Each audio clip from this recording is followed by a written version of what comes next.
Tudo bem com vocês? Mais uma vez é um prazer muito grande poder estar aqui de novo, viu? E a nossa aula de hoje, né? Nossa aula de hoje é uma aula muito importante e também muito interessante. Nós vamos falar hoje sobre os tropeiros e a fundação do Estado do Paraná. Aí eu pergunto para você o seguinte: o que é que você sabe sobre os tropeiros? E o que você conhece sobre a fundação do Estado do Paraná?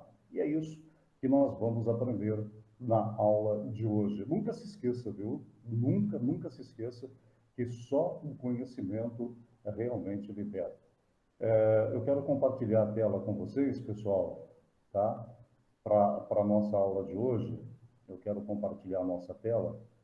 E, como eu falei para vocês, a aula de hoje é uma aula muito importante, viu? Uma aula muito importante, porque nós vamos falar sobre os tropeiros e a fundação do Estado do Paraná. E o que você conhece sobre a história dos tropeiros? O que você sabe sobre a fundação do Estado do Paraná? Então, agora é tempo de conhecimento. Qual é o objetivo da aula de hoje, professor César? Nosso objetivo hoje é conhecer a história da fundação do Estado do Paraná, é compreender a importância do ciclo do tropeirismo no Brasil. Só para aquela nossa retomada já característica e costumeira de sempre, nas aulas anteriores, nós falamos sobre os europeus disputando o mundo atlântico, Nassau, no Brasil holandês, o Palácio da Boa Vista, Memória e História, a restauração, a Nova Holanda, a reação luso-brasileira e a concorrência holandesa no açúcar. Ok? Estou mostrando aqui para você uma foto de um trem-bala chinês. Você já ouviu falar no trem-bala chinês?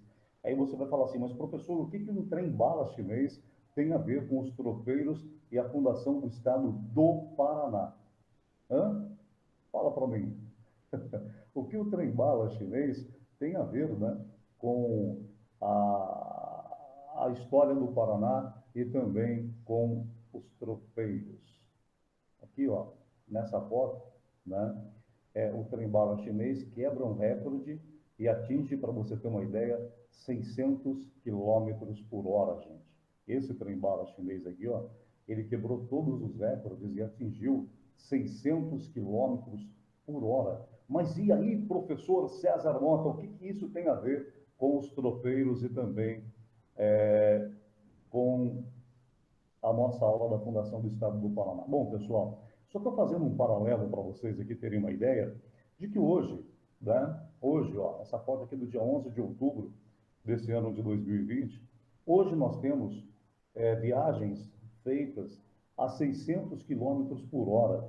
Vocês têm noção do que é isso? Então eu vou explicar. Nós estamos em Cambará, no Paraná, nós estamos a 400 quilômetros de São Paulo e aproximadamente 400 quilômetros da capital paranaense, que é Curitiba, e 400 quilômetros aproximadamente da capital paulista, que é São Paulo. Muito bem.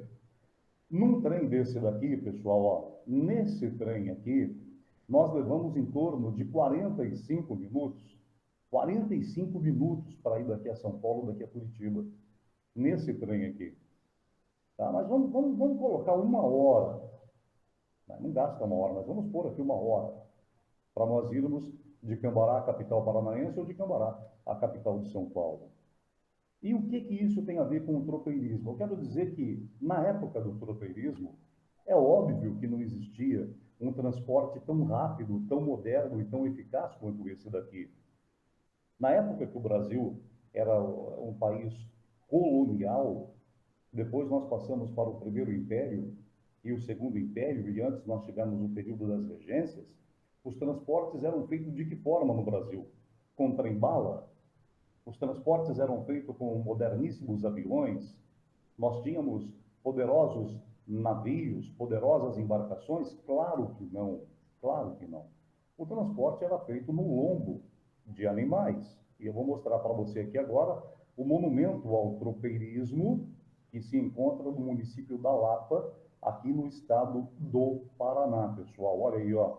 Monumento ao tropeirismo no município da Lapa, no estado do Paraná. Para vocês verem aqui os animais carregando aqui aquilo que necessitava ser transportado, e aqui na frente nós temos o tropeiro. Então, o nosso transporte, ele era feito de uma forma lenta, de uma forma vagarosa, tá? Para vocês terem uma ideia de como tudo mudou, né? De como tudo mudou. Hoje nós temos um trem-bala na China que faz 600 quilômetros por hora. E aqui nós temos o transporte como ele era feito, né? No Brasil, durante esse período do tropeirismo, tá? Bom, dentro desse contexto, para vocês analisarem comigo, tem a estrada do Viamão-Sorocaba. Professor César, estrada do Viamão-Sorocaba. Como é a estrada do Viamão-Sorocaba? Bom, pessoal, junto com a estrada do Viamão-Sorocaba e junto com o tropeirismo, vem o nosso saboroso, delicioso e fantástico café. Com licença. Aceitam? Modéstia à parte, é muito bom. Ah, que delícia. Melhor do que o café é só o feijão tropeiro. Gente, a descoberta das minas de ouro de Minas Gerais teve como uma de suas maiores consequências a grande demanda de gado equino e vacuno. Tá? Recorreu-se, então, aos muares chucros da região missioneira do sul, tocados pela estrada Viamão-Sorocaba, aberta no ano de 1731. A construção dessa estrada foi um acontecimento relevante para a história do Paraná. Eu tenho um mapa aqui, eu quero que vocês visualizem comigo esse mapa, estou ampliando, né? Para que você possa ter uma ideia daquilo que eu estou falando. Essa é a estrada de Viamão a Sorocaba, no estado de São Paulo.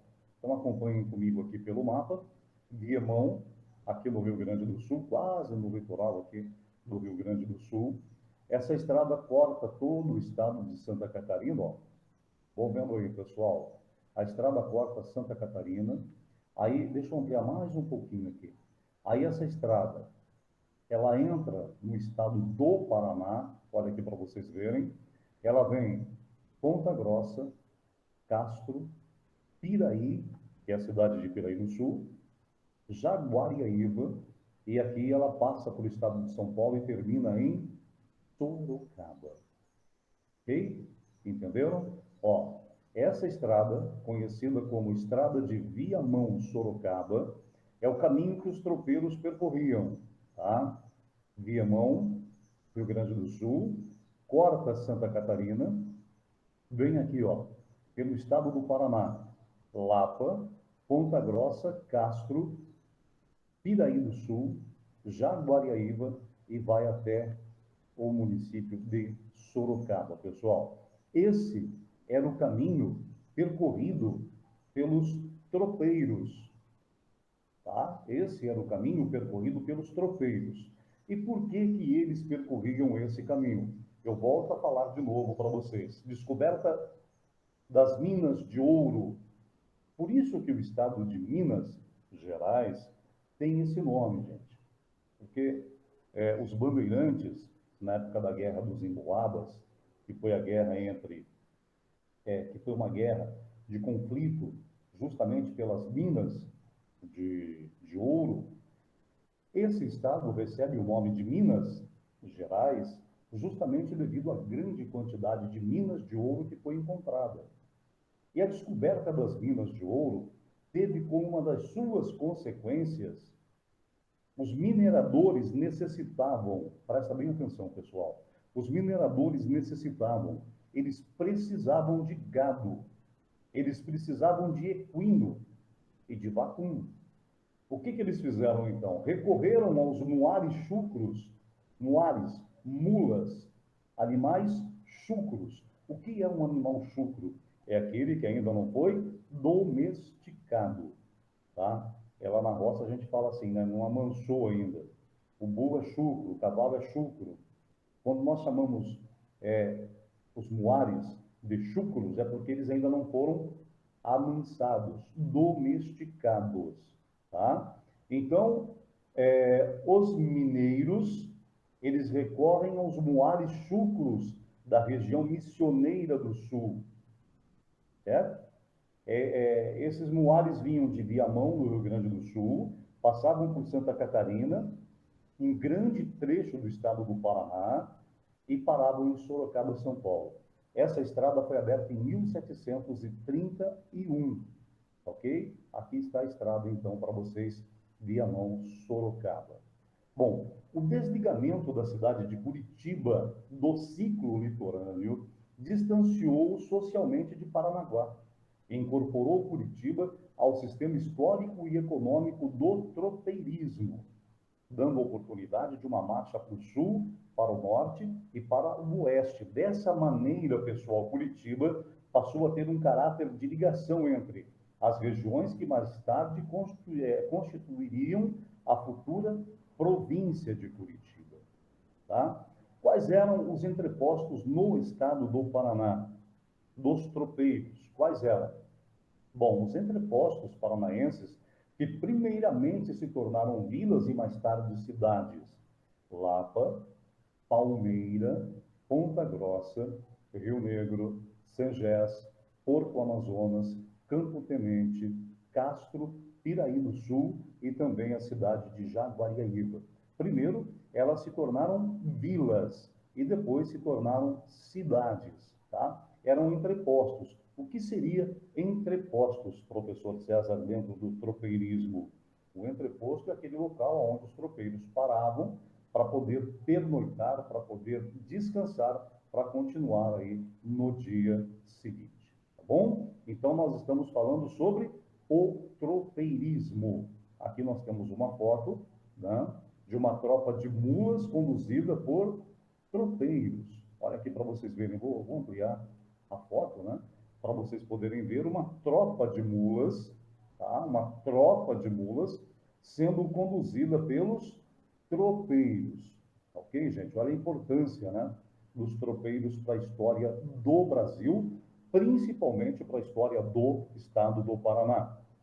Bom, nessa foto aqui, ó, quero mostrar para vocês, nessa foto, a atividade feita em conjunto, né? A atividade feita em conjunto com a disciplina de geografia que eu acabei disponibilizando, né? Eu quero mostrar para vocês aqui, dentro do estado do Paraná, tá? Dentro do estado do Paraná, os tropeiros saem de Santa Catarina, ó, saem de Santa Catarina, entram em Rio Negro, Campo do Tenente, Lapa, Porto Amazonas, olha aqui, pessoal, Palmeira, Ponta Grossa, Castro, Piraí do Sul, Jaguariaíba e a última cidade na divisa com o estado de São Paulo, a cidade de Sengés, tá? E aí, então, eles adentram aqui ao estado de São Paulo e vão parar em Sorocaba. Eu acredito que esse mapa localiza bem e vocês conseguem ter aí uma excelente ideia do trajeto dos tropeiros dentro do estado do Paraná. E aqui nós temos Guarapuava, Foz do Iguaçu, Cascavel, Maringá, Londrina, né? E, obviamente, Cambará aqui em cima, ó. Aqui em cima, o município de Cambará. Mas nós não participamos dessa fase histórica do Paraná, que foi o tropeirismo, tá? Bom, gente, então veja bem, pessoal, traçar o mapa do estado do Paraná, né? Traçar o mapa do estado do Paraná, para que vocês, nesse traçado aqui, ó, nesse traçado do mapa do estado do Paraná, vocês têm uma ideia ampla e geral desse trajeto que foi percorrido aí pelos tropeiros. Tá ok, gente? Então, a nossa aula de hoje é para que vocês pudessem ter uma ideia, né? Uma ideia do que foi os tropeiros, do que foi a fundação do estado do Paraná, né? Como que surgiu, afinal de contas, a participação dos tropeiros dentro da nossa história, tá bom? Dentro desse contexto que vocês acabaram de assistir e de ver comigo, né? Dentro desse contexto que vocês assistiram na nossa aula, deu para vocês aí terem uma noção e uma ideia, né? De quem eram os tropeiros e de como foi a fundação do estado do Paraná. Tá bom, pessoal? Deixa eu compartilhar com vocês aqui o nosso próximo slide, a nossa próxima tela, porque eu quero que vocês conheçam e saibam da importância do tropeiro né? É, não só, agora, não falando só do estado do Paraná, né? Não falando só do estado do Paraná, mas falando para vocês da importância do tropeiro, né? Dentro do nosso país, dentro do Brasil, tá bom? Então vamos compreender quem foram os tropeiros, analisar a importância da trajetória dos tropeiros para o Brasil, identificar usos e costumes dos tropeiros que se perpetuam até os dias de hoje, gente, tá? Lembram que eu mostrei para vocês aqui uma imagem de uma tropa de mula conduzida aí pelos tropeiros, né? Lembra que eu falei para vocês da tecnologia, de toda a tecnologia que nós temos hoje? Lembra que eu comentei com vocês sobre o trem-bala na China, né? O quanto o mundo mudou durante esse período, como eram as viagens, olha aqui para vocês verem como eram as viagens, né? Eram feitas em animais, as viagens, né? E hoje nós temos aí toda essa tecnologia que fez com que as viagens se tornassem mais curtas, rápidas e confortáveis. Bom, mas quem eram os tropeiros? Pessoal, no Brasil colonial, principalmente no século, principalmente no século 17 e século 18, os tropeiros tinham uma grande importância econômica. Eles não eram somente condutores de mulas, os tropeiros eram comerciantes. Faziam o comércio de animais, de mulas, cavalos e gado, entre as regiões sul e sudeste do Brasil. Os tropeiros comercializavam alimentos, principalmente o charque. E é o charque? É a carne seca, do sul para o sudeste. Como em Minas Gerais, no século XVIII, estava voltada para a extração do ouro, a produção destes alimentos era muito pequena. Para suprir essas necessidades, os tropeiros vendiam os alimentos na região das Minas. Olha aqui, pessoal, um quadro, né, do Jean-Baptiste Debré, que mostra aqui, ó, os moares, né, com a carga, estão vendo? Levando alimentos e outros derivados de alimento ou de insumo ou de objetos que os mineiros precisavam para poder trabalhar nas minas de ouro. Aqui nós temos então ó, um quadro do Jean-Baptiste Debré que analisa e mostra bem esse momento da nossa história, pessoal. Tá? Bom, gente, nós vimos também os entrepostos, né? Nós vimos aí, logo no início da aula, os entrepostos, que eram paradas para descanso e engorda das tropas e também para a comercialização dos alimentos. Com o tempo, lembram? Esses locais se tornaram vilas e mais tarde se tornaram cidades, ok? Aqui nós temos uma imagem de alguns tropeiros no ano de 1920, tá? A imagem de alguns tropeiros no ano de 1920. E o vocabulário?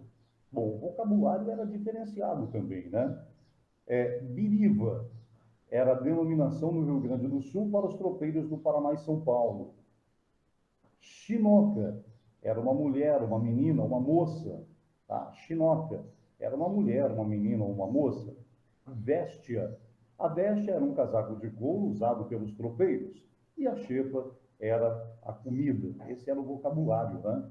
As expressões usadas naquela época, dar com os burros na água, forrar a guaiaca, a cor de burro quando foge, amarrar o burro. Até hoje eu uso isso aqui de vez em quando, né? Cor de burro quando foge. Eu não tenho nem noção, né? Qual é a cor do burro quando ele foge. Primeiro que eu sou daltônico. E segundo, será que quando o burro foge, ele muda de cor? Então, a cor do burro quando foge. E aqui lembra que eu havia compartilhado com vocês o mapa, né? Lembram disso, não? Que eu compartilhei com vocês o mapa. Logo quando o tropeiro sai de Santa Catarina, ele passa por Rio Negro, Campo do Tenente, Lapa, Porto Amazonas, Palmeira, Ponta Grossa, Castro, Piraí e também a cidade de Jaguariaíva, adentra o estado de São Paulo, saindo por Sengés e vai até o município de Sorocaba. Dentro do nosso objetivo para a nossa aula de hoje, nós estamos falando sobre a importância dos tropeiros para a formação do estado do Paraná e também falando sobre a presença dos tropeiros dentro da história do Brasil. Nunca se esqueçam que na vida tudo tem seu tempo, tudo tem sua hora e nesse mundo nada acontece por acaso. Forte abraço, seja muito feliz e até a nossa próxima aula.